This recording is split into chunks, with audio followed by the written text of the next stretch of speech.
Blake, Jarrah, thank you so much for coming in today. Blake, obviously a tradesman at Energy Australia. Jarrah, successful business owner. Could you introduce yourselves and share what motivated you to engage sharp property buyers? So my name is Jarrah, and as you said, yes, I own my own business. And Blake and I own our own property on the Central Coast, and we really wanted to go again, and we were unfortunately priced out of the market. So we knew you personally, obviously, and we'd heard such good recommendations, word of mouth, all that sort of stuff. And so we thought, well, why not go again and do an investment property? And that's when we engaged you. Can you just explain to us how that kind of journey went from when you guys first reached out to us and then the process after you first reached out to us? Yeah, so initially, I think we spoke to you 12 months prior, so before actually engaging your services. And we just had a call and you just laid out basically what we need to do financially, where we need to be at, speak to a few brokers, which we did at the time, but for whatever reason, I just don't think we're ready. We weren't ready financially, and I think, just in the stage of life or whatever we were at. And then, basically when we were and we sort of got all of our ducks in a row and we felt ready, that's when we engaged you. And it was like, from then it was like, all right, let's go.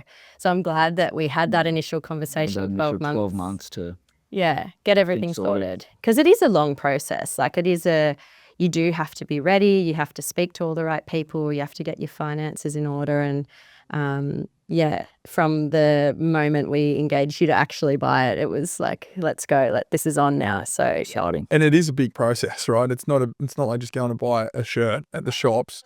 There's a lot of people that need to get involved. And I think that's important. Even from our end, we want to make sure that, we're working with people that, financially they're ready, but also mentally and emotionally they're committed and ready to go as well, because it's a massive purchase. And something I remember chatting with you both about on that initial conversation was like, just open up kind of your horizons a little bit, think outside of our backyard. But not only that, this property needs to serve you for 5 to 10 to 15 years, not the next 12 to 24 months. We're not buying and selling all the time. And the reason why we're not doing that is because it's so expensive to buy and sell property in this country. You've got stamp duty costs, you've got agent fees, you've got capital gains. So if you're buying an investment property, you want to hold on to that property kind of like a decade, basically, right? And how's that going to fit into your lives over the next 10 years? Once we started targeting those areas, then obviously we were looking at the property, Blake, and you said straight away you knew it was right.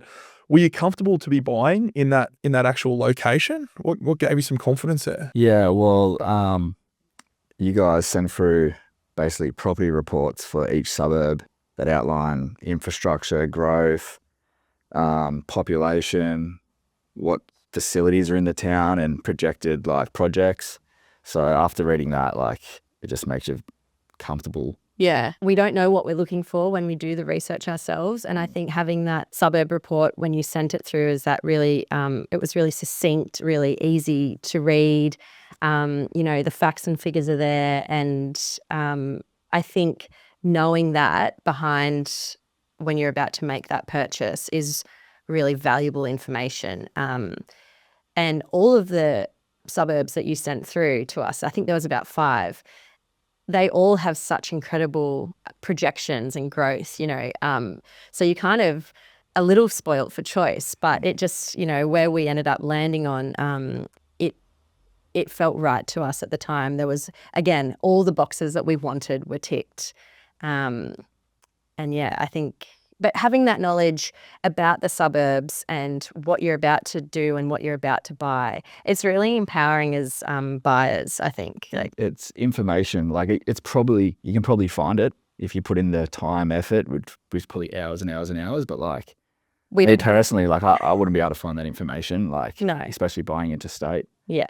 It's just that it's giving the service and the communication that you provide us just gives us that reassurance of that we're making the right decision. And, it's not, as you said, you're not buying, a T-shirt, you're buying a house for hundreds of thousands of dollars. It's not a small purchase. You've got to be confident in your decision. So yeah, everything that you provided us with, all of the information, it just really made us confident in what we were doing. People are often surprised. I would say 80% of our research is looking at data, looking at reports, understanding where economic kind of growth is, understanding different, I guess, triggers within a certain area, understanding where pressure points are in an area. And that gives us confidence to suggest that that market's going to do well, or there's some key indicators in there. It's not on realestate.com. A lot of people get it wrong and they're like, I want to buy an investment property, straight into realestate.com domain, and they're just looking at the house. The reality is the house, the actual bricks and mortar, they only really contribute to probably 20% of that property's performance. The 80% is in the location, and it's at a state level, then it's at a regional level, then it's at a suburb level, then it's at a street level, and then how does it look on that street? Is it a flat block? Does it have development potential? And that's where the majority of our research and energy is focused towards, because that's what gives us confidence to suggest, all right, this property is going to perform, or that's what gives us the insights to suggest this property is going to perform. Yeah. And that's exactly how we felt. And it was just interesting as well. It was interesting learning about these suburbs and what's going on, and at a state and federal level, all the projects. Reading into the suburbs that we actually didn't go with, but it's still very interesting to know why you offered those suburbs, and you're like, maybe that's not something for the future. Yeah, maybe that's the next one. You mentioned some challenges around prices here in your own backyard, so on the Central Coast. What were you kind of seeing? Were you priced out, or it just wasn't at a price point that you're comfortable with? What? Just explain to me a little bit more about that process or journey. Yeah, well, it was all around COVID. So we got into the property market quite late, so about 2019.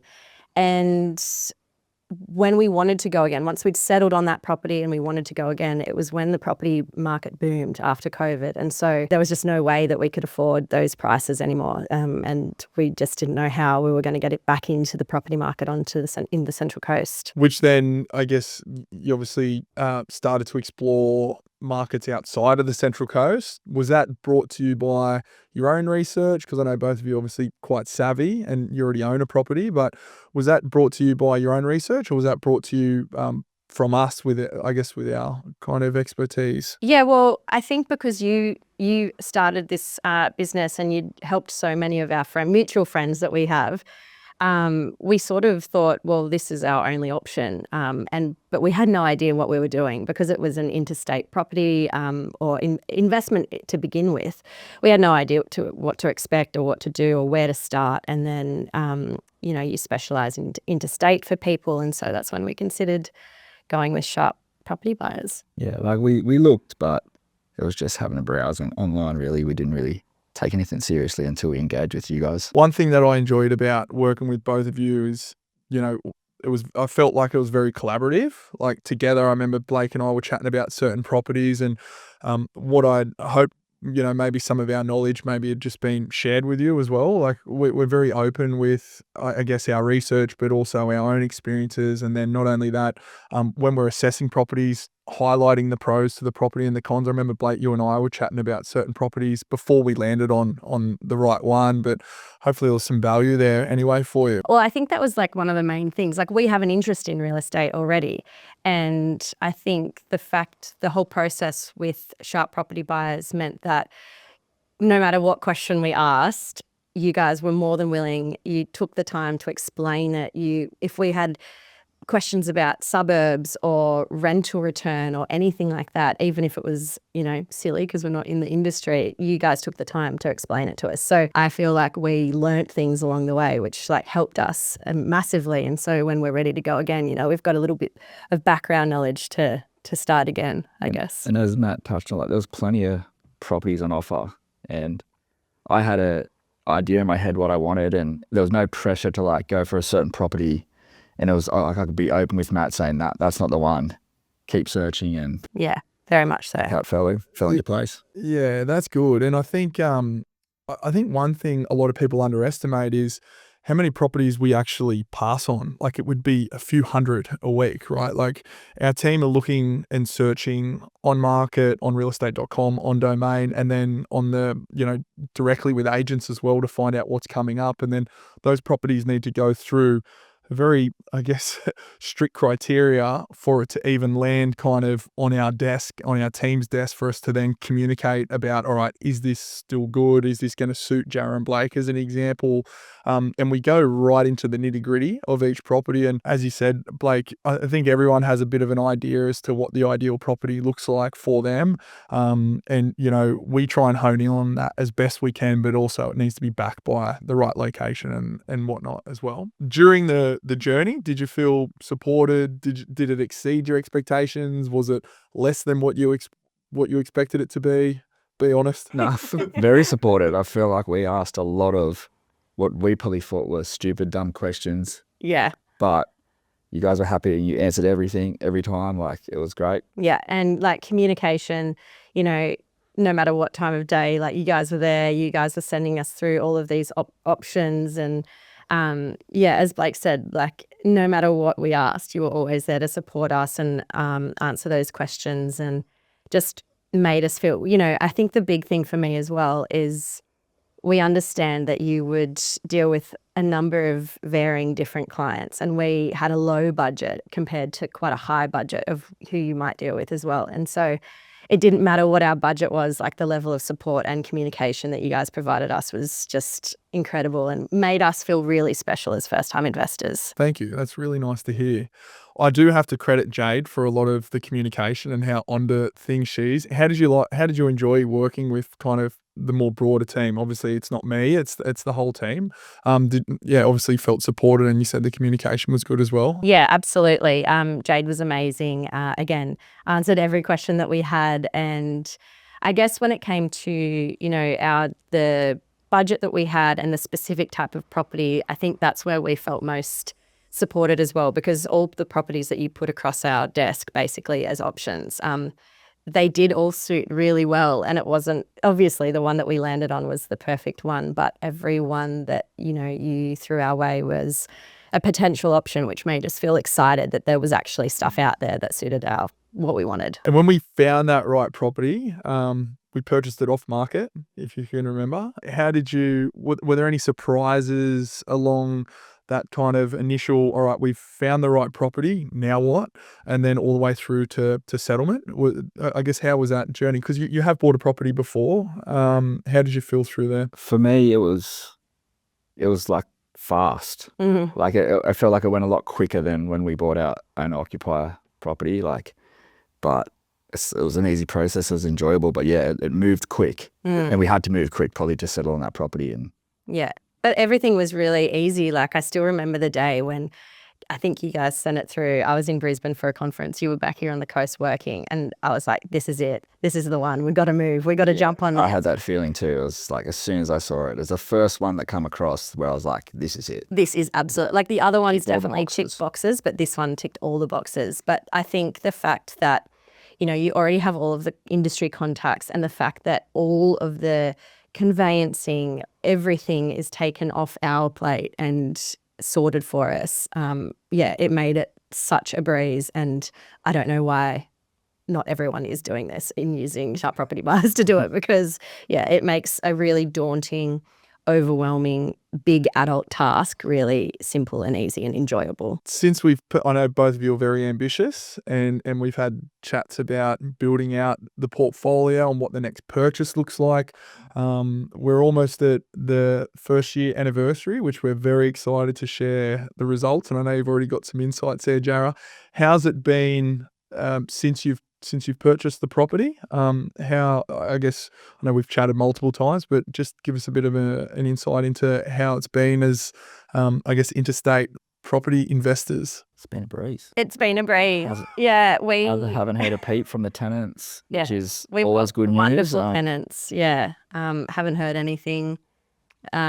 Which no news is good news, I think. We've got excellent property managers that, of course, you're acquainted with. They're your, industry partners as well. And yeah, so far so good. And we're really looking forward to the 1-year anniversary mark. And there's a bit of an insight. The property, has it gone down in value? Has it gone up in value? I mean, you got to. It's gone up, and It's gone significantly up. yeah, it's gone better than my expectations. Yeah. Awesome. So we're really excited. And I think once we get to a point that we're comfortable with in its value, then we're just really excited to engage sharp property buyers again and do it all again. Awesome. Property mogul status. Yeah. I can already see it. Have there been any, I guess, I'm just thinking, Jarrah, on a conversation that we had briefly the other day, just around rental increases. What's your thought process around that when you have a property manager reach out and say, hey, we're thinking about, or we're proposing for the rent to increase a certain amount, $50, $70, $100, whatever it is. What's your thought process through that when you've got tenants, like you said, that have been great, you haven't heard a peep from them? Just give us some insights there. Do you want to say that? Yeah, so when we initially purchased the property, our tenants signed on with an increase. So they just had an increase in the last 12 months. And they've been great. And the real estate did propose an increase this time around, but we just felt it wasn't needed, and we're happy how things were going. So we just left the rent as is for the next 12-month term. As you said, we've had discussions about it, and I think because they'd only just had a rental increase, we decided to, as Blake said, keep it at the same price for the next 12 months and then consider upping it a little bit next year after 24 months of owning the property.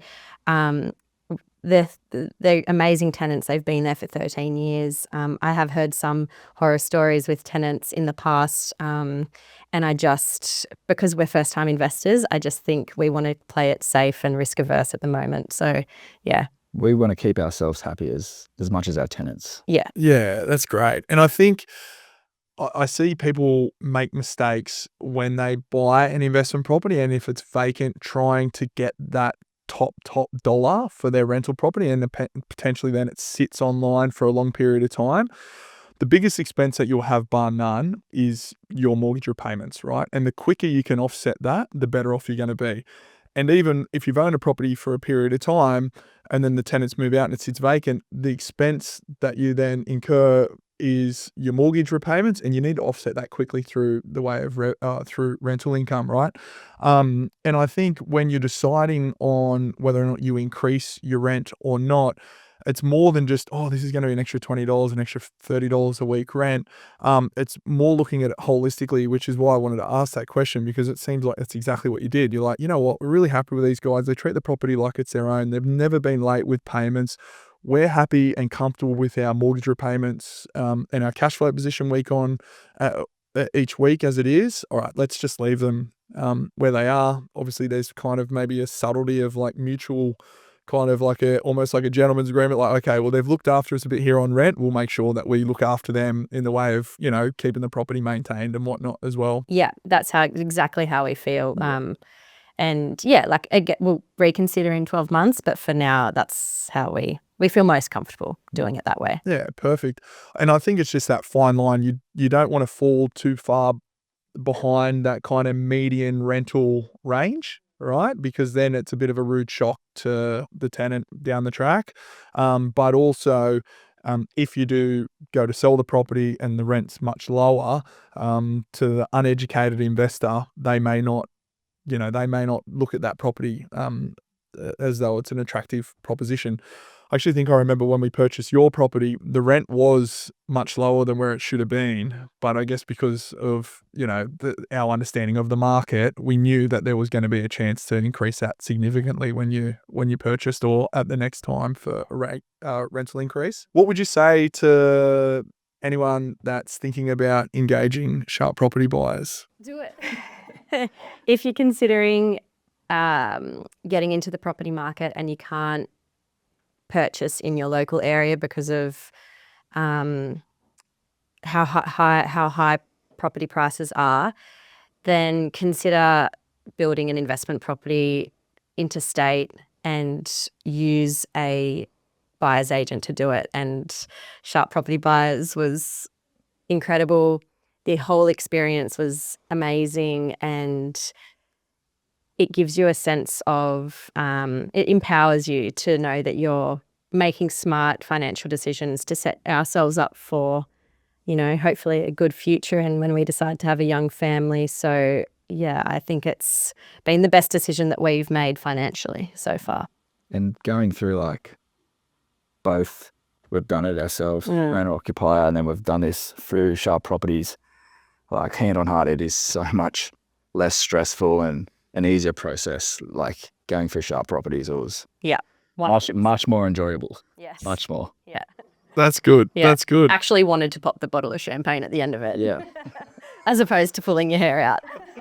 Throw in the bottle at the sales agent. Is there anything else that you'd like to add about the experience? Honestly, I think everything that we've said so far, it's just been, the whole team's been amazing. As I said, like the communication element was unbelievable. Felt so supported. The communication thing was amazing because we were kept across everything at any given point.